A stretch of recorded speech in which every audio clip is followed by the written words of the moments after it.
On behalf of the National Academy of Sciences and the National Academy of Engineering, we welcome you to this evening's symposium.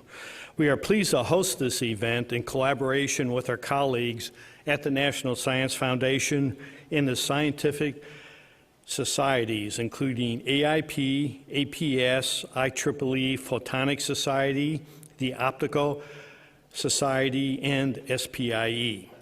We also appreciate the support from GE Lighting. At this time, I'm delighted to introduce the Director of the National Science Foundation, Dr. France Cordova. Dr. Cordova was sworn in as Director of the Foundation in March of 2014. She leads the only government science agency charged with advancing all fields of scientific discovery, technical innovation, and STEM education. NSF's programs keep the United States at the forefront of science and engineering, empower future generations of scientists and engineers, and foster U.S. prosperity and global leadership. In fact, I would guess that many of us here in the auditorium have benefited from activities of the NSF in the past. Dr. Cordova's scientific contributions have been in the areas of observational and experimental astrophysics, multispectral research on X-ray and gamma-ray sources, and spaceborne instrumentation. Please join me in welcoming Dr. France Cordova.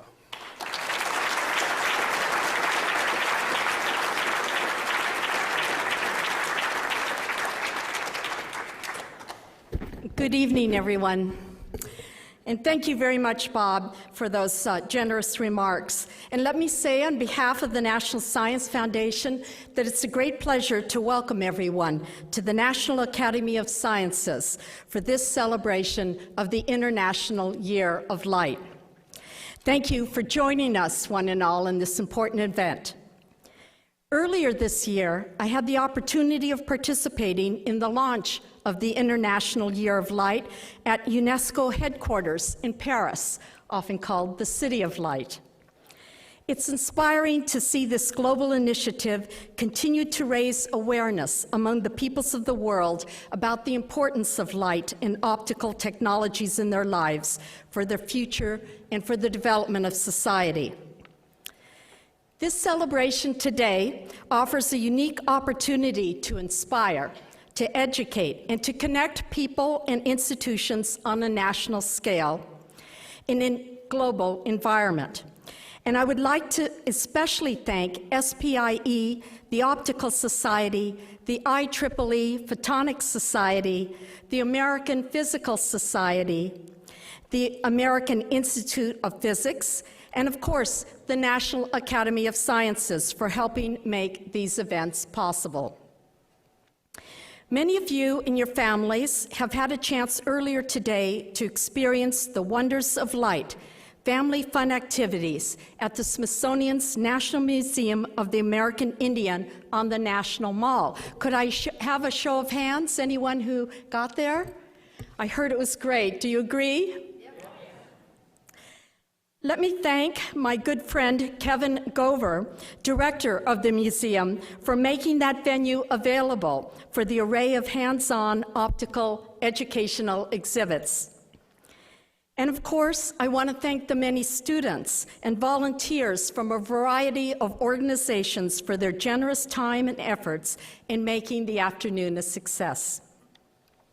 Also, I understand that the radiance orb that you're enjoying this evening will make an appearance tomorrow at a special event of art and light just across the Potomac at the Torpedo Factory Arts Center in Alexandria, Virginia. The innate desire for discovery lies at the heart of the National Science Foundation. For more than 6 decades, we've enabled scientists and engineers to unlock the secrets of nature by investing in fundamental research across all fields of fundamental science and engineering. This research has been essential to America's success by strengthening our national security, enhancing economic growth, and improving our innovation and competitiveness in the global marketplace.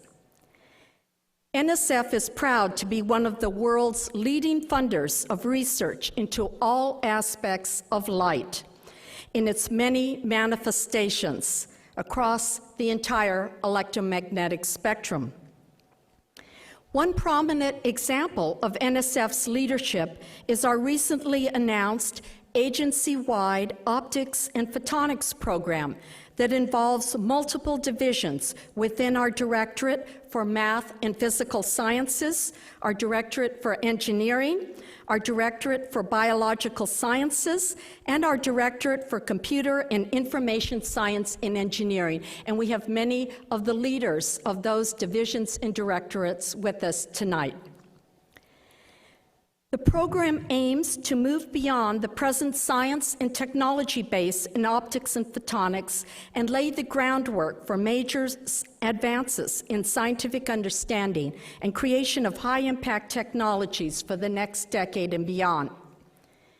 The Optics and Photonics program is designed to address the critical national need to enhance the support of fundamental and translational research in optics and photonics. This new program follows an extensive new optics and photonics roadmap that NSF released in 2013. It outlined the many avenues of research that we're pursuing. Among the areas covered by this roadmap are the integration of photonics with electronics, biophotonics, which is the intersection of photonics with biology, healthcare, and medicine, the quantum realm in science and engineering, and manufacturing innovations that are enabled by light technologies. In all of these areas, there's an emphasis on education and outreach programs designed to advance technology education at all levels in order to nurture a science and engineering workforce that's capable of successfully performing in an international research environment. Now, having made my case on behalf of the National Science Foundation, it's time to hear from our outstanding speakers. 4 world-recognized leaders in the fields of optics and photonics who are transforming our world through the science of light. We're honored to have 2 Nobel laureates with us tonight. My good friend, Dr. Shuji Nakamura from UC Santa Barbara. Great to see you again, Shuji. He's 2014 Nobel laureate in physics. And Dr. Eric Betzig, the 2014 Nobel laureate in chemistry. We're also fortunate to have Gerald Duffy from GE Lighting to explain recent changes to solid-state lighting, and Michael Lair, CEO of the newly announced American Institute for Manufacturing Integrated Photonics, or AIM Photonics, who will speak on the merger of nanophotonics and electronics. Let me add parenthetically that, as Vice President Joe Biden recently noted, AIM Photonics is a collaborative public-private administrative priority for the country, involving substantial 5-year investments by the Department of Defense and other federal agencies, including the National Science Foundation, as well as significant funding by private and state sectors. And now I'm pleased to turn the podium back to Bob Shafrick. Bob, thank you very much.